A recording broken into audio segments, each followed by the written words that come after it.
Hello and welcome back to the Web TV studio here at the Stockholm School of Economics in Sweden. Our next guest comes from one of our main partners for entire Handelsdagarna event, KPMG. She's the head of tax at KPMG here in Stockholm. Welcome to the studio, Tina Zetterlund. How are you? Thank you. I'm very well, thank you. Yeah, good to have you here. Can you tell us a little bit about what you do at KPMG and then also what other people can do at KPMG, the structure, I guess? Absolutely. I'm heading our tax practice, meaning our tax professionals working in the wide range of tax issues for our clients. And we're about 200 people in Sweden at the moment.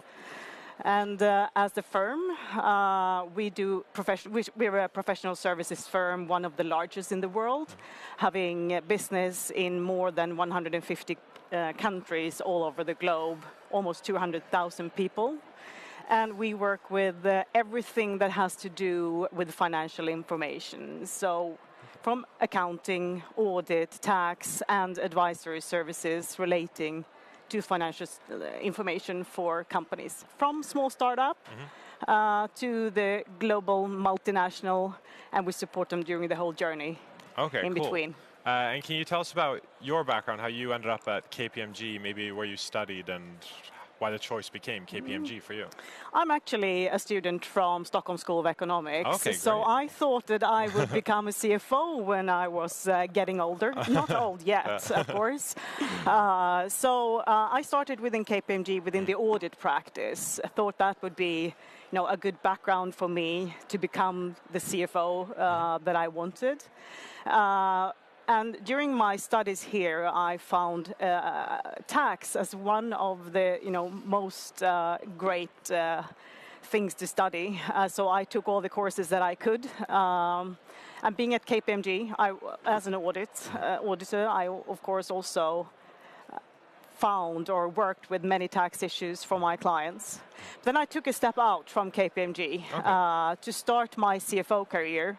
I made it 7 months in the real world, and then I really wanted to come back to work, to really be part of the business again.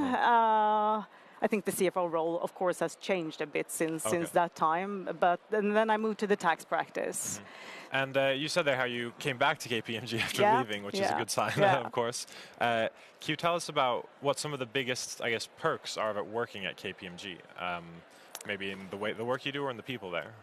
It's a lot. For me, it was very good to leave for a while to really realize what I love working at KPMG.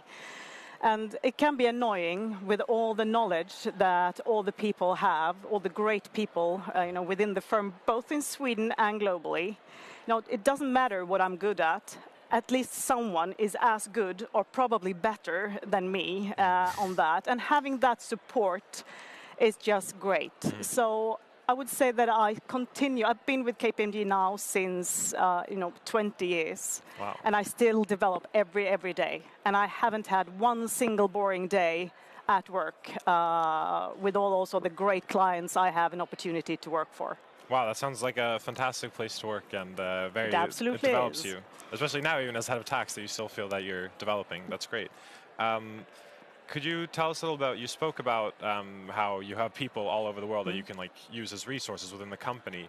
As an employee at KPMG, are there possibilities to work abroad in different offices or transfer at all? Yeah, absolutely. We have a global mobility program for our employees, so that you can do either shorter periods abroad, and for shorter periods, we often do that if you want to learn a new service, how to work with something specific, like a sector or something, or a more long-term secondment somewhere where you were maybe for 1 or 2 years in another country. But we also circulate within the Swedish firms. So if you want to, like I did, I moved from audit to tax. You can move from tax to do deals in M&A, etc. So that's also a great opportunity. Okay, wow. And you there, if we go into the next thing, a lot of students worry when the company gets that big that working there may seem kind of anonymous, or is there a way that KPMG's culture makes you still feel like the company's a small company with a great culture? Of course, that is always an issue, and say a great question. And in Stockholm, in the Stockholm office, we actually moved to new premises 1.5 years ago, where we moved from sitting together with your team to have an activity-based office where we move around and integrate a lot more with the others. And there are pros and cons with both, of course. Now I know a lot more colleagues from other parts of the business, which is really good both for my own development and also to being a really good advisor to my clients. But then the challenge is also to keep it small again. So to really focus on collecting the teams and to meet often, do fun things together, and to really get the DNA of the team as well. But we focus a lot on that. Now, and also you mentioned the culture, and I would say that our company culture is very, very strong. And I thought when I was younger, I thought that the culture was local, that it was the KPMG Sweden culture that I saw. But now when I've been traveling a lot to all the other offices, I'm amazed to see that our culture is so strong and similar everywhere. Wow. Around the globe. So that's pretty cool. That's cool. That means, especially when you're traveling around, that you'll still find the same base wherever you go if you want to do a transfer. And I would say knowledge is in KPMG's DNA. Yeah. Sometimes I would, love to see us spend as much time in the marketplace as we do around our knowledge. But at the same time, as I mentioned earlier, to have this deep expertise in-house, it is, that support it gets to our clients and be able to bring the, top-notch services to our clients, that is key. And now I know that if I go to any country around the globe, I will find the same deep knowledge and expertise to be able to bring to my client, which is really, really great as a lead partner. That brings us into our next thing. With all this knowledge and all this human capital you have at KPMG, that sounds truly astounding. How do you guys look into the future in a very competitive branch within the Big Four? How do you guys secure your long-term growth? What's your main strategies? I would say growth in itself isn't a goal for us. Okay. It is by becoming the clear choice in the marketplace that we'll have that that's the growth that comes with that. But now, it's a challenging world for all of us with the digitalization going, really, really fast. And I'm not sure that I want to see what kind of firms that will compete with us in the future. Yeah. I think, it's really, really key to be at the forefront of change at the moment. And that is, of course, also difficult in a, traditional Big Four company compared to the small startup cultures, but we work a lot of that with that. So I would say digitalization, that is really a key strategy for us at the moment, both when it comes to our clients, because they all of them have the same challenges as we do, but also to our own business, and to be able to, have an innovative culture, I would say that is key. That's funny. I was actually going to ask you how you guys view digitalization, how you're changing for that, but you guys seem to be on top of it already. Can you tell us? I wish I would say, we were really there, but I don't think any of us are. No, yeah, exactly.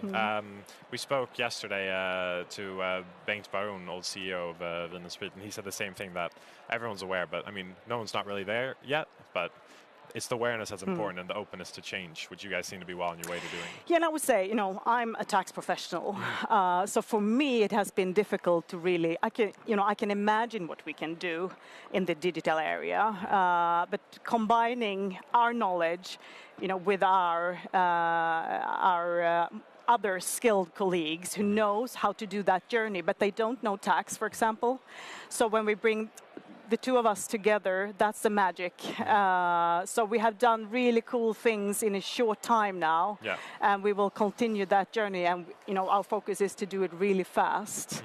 And we also see, I think that when we see our clients, many have been waiting. Everybody knows that this needs to be done. But now we see things start moving also on the client side, that this is really on the top agenda on many of our clients at the moment. Yeah, I mean, clients is your business, so you have to keep up.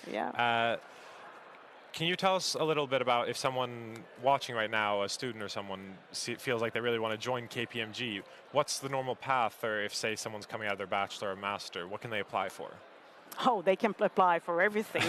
I'm just reviewing lots of application for our internship program, which is a trainee program for professionals not working in tax, for example. So we look for other backgrounds as well, and we are employing in all areas at the moment. So I would say just take a look on our website, speak to the people here at Handelsdagarna today, and just send an application, and you will have tremendous opportunities within KPMG, I can promise. Perfect. That sounds amazing. Thank you so much for joining us in the Web TV studio. It's been amazing to hear about KPMG and everything you guys do. I also want to thank you from the president of Handelsdagarna that we're very happy to have you as a partner this year again, and we're very proud of all the contributions you make to this wonderful week. We are very proud to be a partner with the school as well. Very proud. That wraps up our interview with KPMG. If you're interested in working at KPMG, check out their website and send out an application. There's a lot of things to do there. We'll be coming back soon with partner and head of equity in Stockholm for EQT, Per Fransén. Thank you.